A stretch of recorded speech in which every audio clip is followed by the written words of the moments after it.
your boss, sometimes you talk with your friend, and then you tell, hey, this is my idea, boss. Is it okay?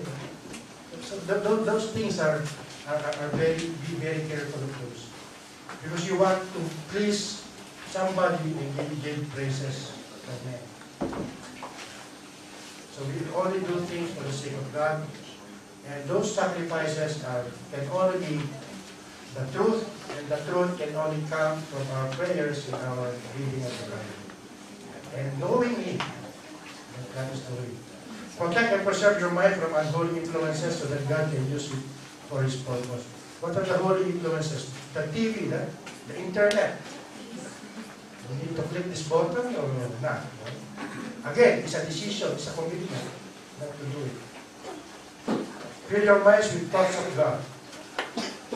Read the Bible and other Christian literature which can help you form a Christian mind.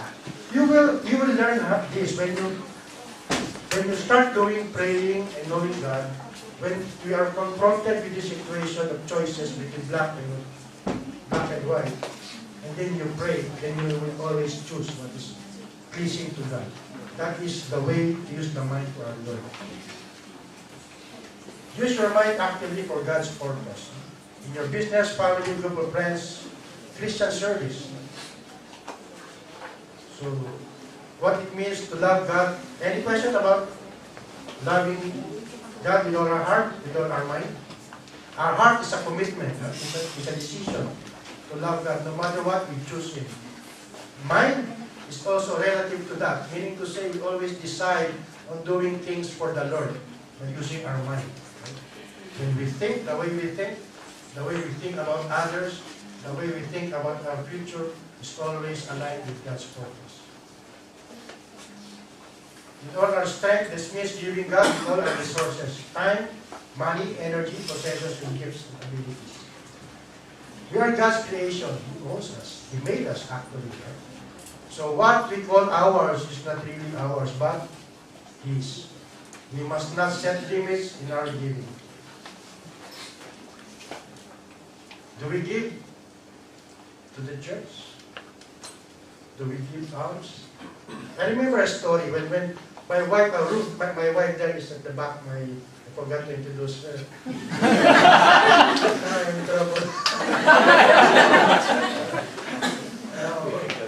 My wife. Okay. So I remember when we were driving, and then down in the intersection, a beggar knocked on our door, window.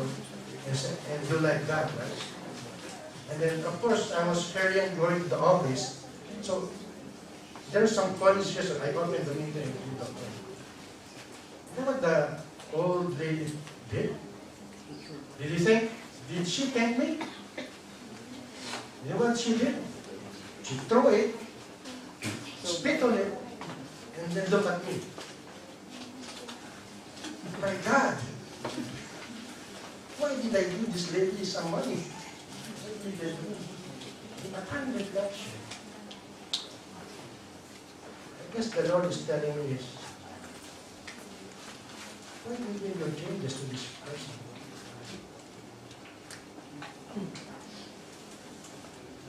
Can she use that? Will she be delighted when you give? Is it really out of your heart that you give, that you can help? Or just for the sake of just letting it go. Don't bother me. So brothers and sisters, it is important that when we give our treasure, make sure that it can help, and that person will thank the Lord that you have been a blessing to them. Very important, right? So can I borrow money? No, this is very important, huh? That when somebody asks you, make sure that this person, so the way that this person will thank the Lord that you have been a blessing to her. So remember the thinking. The thinking of others of human or secular life is that, I give you money, you owe me money, right? It's not like that in Christian life. The Christian way of loving God, and our treasure is just giving it our all, showing our love. So still, that shows our love for the Lord. Correct? What are the concrete ways we can love God with our resources? For money, develop proper attitude towards money. Okay? God is interested in our money not because He needs it, but in order to use the foundation of our heart. Matthew 6 verse 21 is that it calls upon us to give. Right? But we are not, remember, all our treasures came from the Lord. We are just stewards. Stewards of what? Stewards of the money. In my earlier example, this is stewards of God's love. Because other people may need the money that the Lord has entrusted to us and for you to be used as a blessing for others. Have you thought about that? Right? It's wonderful, right? The Lord really is great, no? His ways are fantastic. But we need to be discerning about all of these things. And these things can only be learned if we know Him, so that we will love Him and serve Him accordingly. KDLS, I'm the KDL, KDLS, right? We are stewards. So we are just, the Lord entrusted this to us. He gave us this gift, He gave us this job, He gave us this wonderful place for us to be a blessing to others. That's to keep it to ourselves. That's the way the evil one uses it, the weakness. Because the evil one will tell you, don't give, you won't work for that, right? It's yours. He's not family, why give him? We're not even giving to your brother, why you give to other persons, right? So these are the greediness, the selfishness. But when you give, the joy is fantastic. Have you experienced that? Right? When somebody thank you so much that you have helped him, and that graciousness that comes back to you is very nice, right? Even with you without expecting it. Right? It's the joy, right? It's not only the joy of the person, but more for your joy. So the more you give, the more joy you will experience. That is God's ways. That's why God gave His life for us. Right? Because He knows that we all will feel His love. Concrete steps, how can we, concrete steps we can take. Tithing. Everybody knows tithing? Tithing. So this is an important thing. So tithing and alms giving, right? So give our time. We have the proper attitude also in time. So we know our heart, serve God with all our heart, with all our mind, with all our treasure, and with time. So what do we do with our time? We always say that we have no time for the Lord, we have no other things to do, right? But we offer the time like a Sunday Mass. It's an offering for the Lord. It is not just for ourselves, but for others. Concrete applications. Okay. Seek God's direction on how you spend your time. Sometimes prayer helps a lot. Lord, where do you want me to be tonight? Do I need to be with the party, or do I need to be with you tonight? Sometimes you can do both. Sometimes you can satisfy. It's just some proper scheduling that you need to do.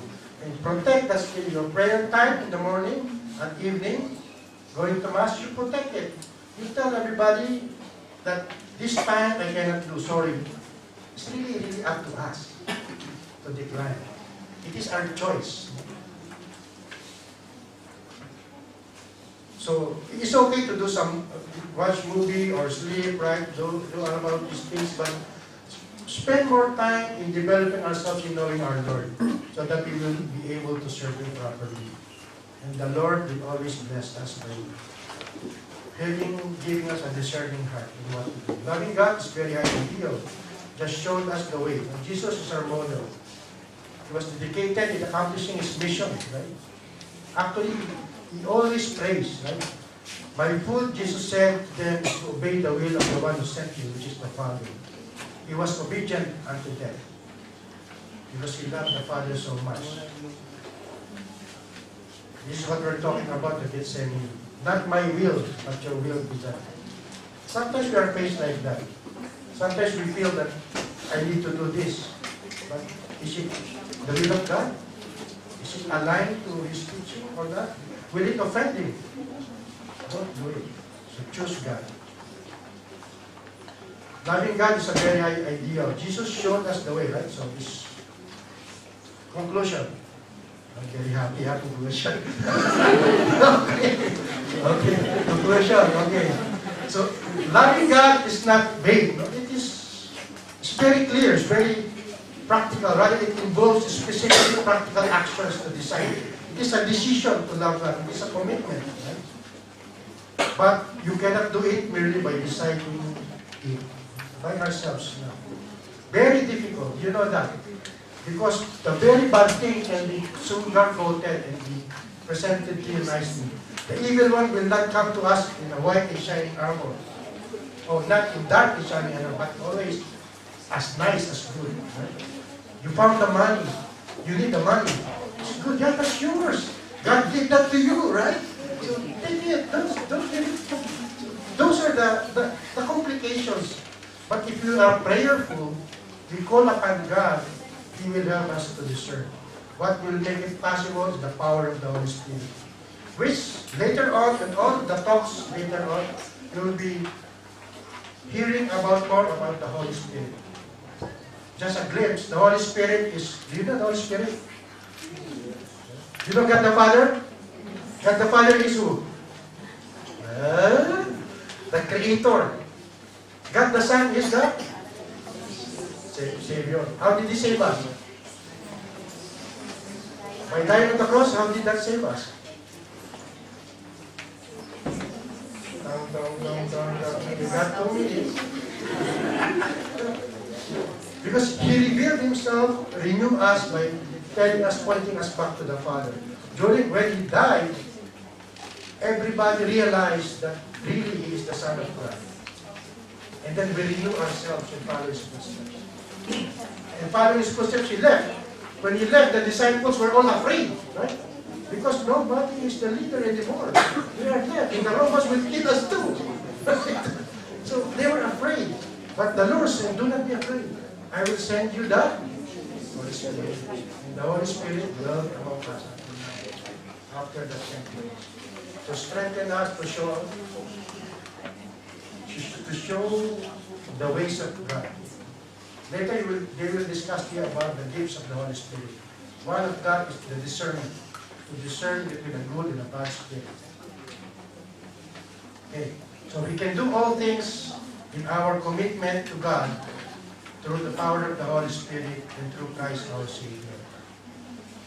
So, love the Lord your God with all your heart, with all your soul, with all your mind, with all your strength. Did we discuss the soul? That means, brothers and sisters, when you give your heart and your mind and your strength and your soul to God, He will be praised for tonight. Okay? Thank you.